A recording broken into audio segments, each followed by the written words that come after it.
Hello, good morning students. Class 10th subject Sanskrit, video 55B lesson 10। देखिए बेटा, पिछले video में मैंने आपको पाठ 8 स्वामी केशवानंद जी के बारे में, जिनका नाम बीरमा था बचपन में, उसके बारे में पढ़ा था हमने और उसे क्वेश्चन से कंप्लीट करवा दिए थे मैंने आपको। इसके बाद जो अगला पाठ हमारा आता है न्यू सिलेबस के अनुसार, वो पार्ट 10 है, क्योंकि नवा पार्ट सिलेबस में नहीं है। तो पार्ट 10 देखिए, शुरू करते हैं। इसका नाम है सुभाषित रत्नानी। सु यानी सुंदर और भाषित का अर्थ होता है कथन या वचन। तो सुंदर वचन या सुंदर कथन, रत्नानी रत्न, सुंदर वचन रूपी रत्न या सुंदर कथन रूपी रत्न। तो देखिए पढ़ते हैं पाठ परिचय। सर्वप्रथम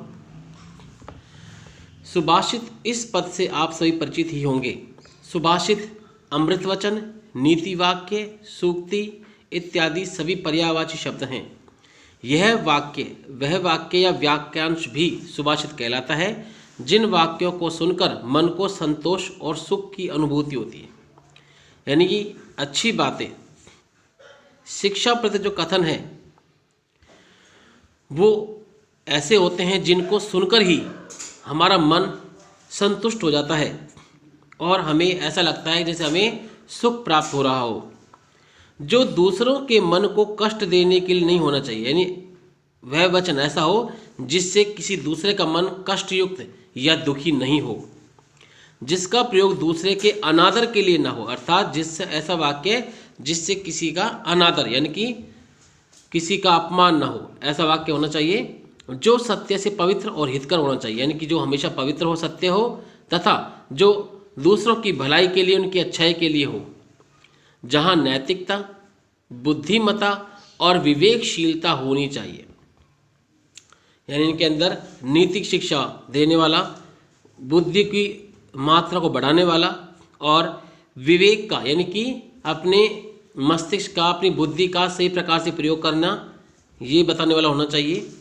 सुभाषित का लक्षण कहीं इस प्रकार भी किया गया है, जो वचन सारभूत होता है वह सुभाषित कहलाता है। सारभूत यानी कि जिसका किसी का सार हो, जिससे कोई शिक्षा मिलती हो, जिससे हमारा आचरण अच्छा हो, जिससे हम उन्नति के मार्ग की ओर जाएं, जिससे सभी जगह भाईचारे की भावना युक्त हो, ऐसे वचन सुभाषित कहलाते हैं। हमारे जीवन में सुभाषितों का कितना महत्व है, इस विषय में कुछ सुभाषित इस प्रकार मिलते हैं। अब देखिए हमारे इस पाठ के अंदर जो जो सुभाषित यानी मीठे वचन दिए गए हैं उनके बारे में बताया जा रहा है। तो पहला देखिए क्या लिखा हुआ है कि संसार रूपी कड़वे वृक्ष के अमृत के समान 2 फल हैं, सुभाषितों का रस स्वादन और सज्जनों के साथ संगति अर्थात सत्संगति। यानी बताया जा रहा है कि संसार रूपी जो कड़वा वृक्ष है उसके 2 अमृत के जैसे फल हैं। कौन कौन से? पहला तो है सुभाषितों का रस स्वादन, यानी कि अच्छे वचन या सुंदर कथनों को सुनकर आनंदित होना और उनसे शिक्षा ग्रहण करना। और दूसरा है सज्जनों के साथ में संगति, यानी कि मित्रता, हम जो भी करें या साथ रहें वो हमेशा सज्जनों के साथ रहें। दूसरा है सुभाषितों का रस स्वादन, सज्जनों के साथ संगति और विवेकी राजा की सेवा। ये तीनों दुख को निर्मूल करते हैं, अर्थात जड़ खोद देते हैं। यदि किसी व्यक्ति, देखो दूसरा क्या कहा है कवि ने, कि अच्छे वचनों का यदि किसी ने सुना और सुन के ग्रहण कर लिया, सज्जनों के साथ जितने दोस्ती या मित्रता की हुई है, और विवेक से युक्त जो राजा है यदि उसकी सेवा करता है, तो ये चीज़ें, तीनों चीज़ें ऐसी हैं, ये दुख को निर्मूल यानी जड़ रहित कर देती है, अर्थात दुख का नाश कर देती है और चारों ओर सुख ही सुख दिखाई देता है।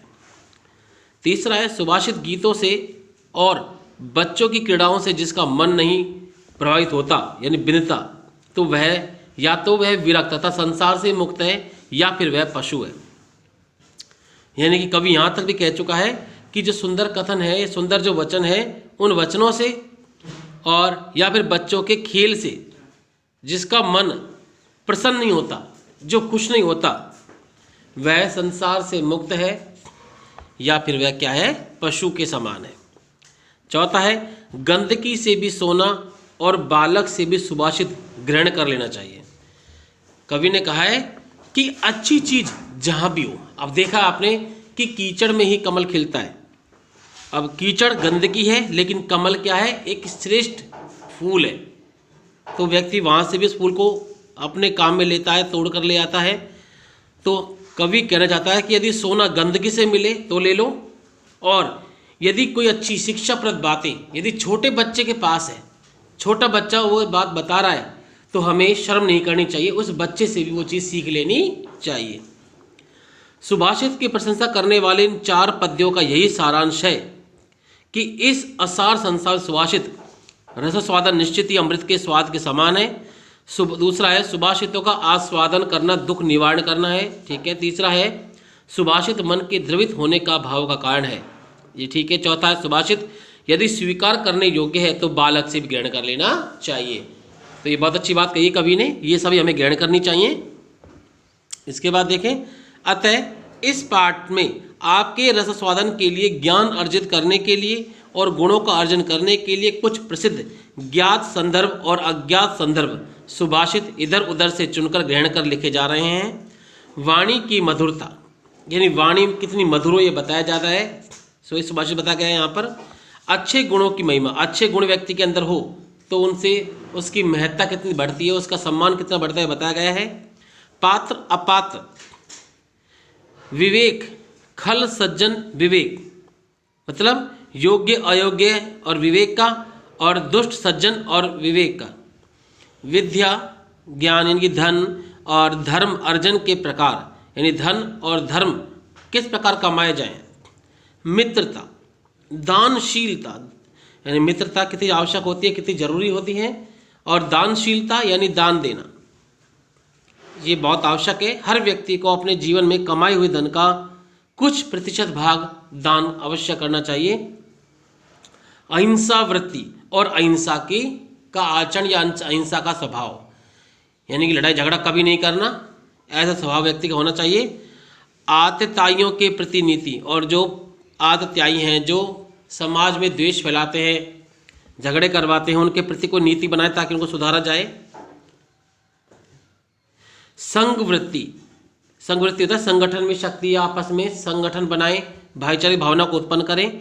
इस प्रकार विविध विषयों से संबद्ध सुभाषित यहाँ चुने गए हैं। तो देखिए बेटा, हमने आज यहाँ पाठ परिचय पढ़ा, आपको समझ में आया होगा। आज इस वीडियो में इतना ही बेटा। Okay students.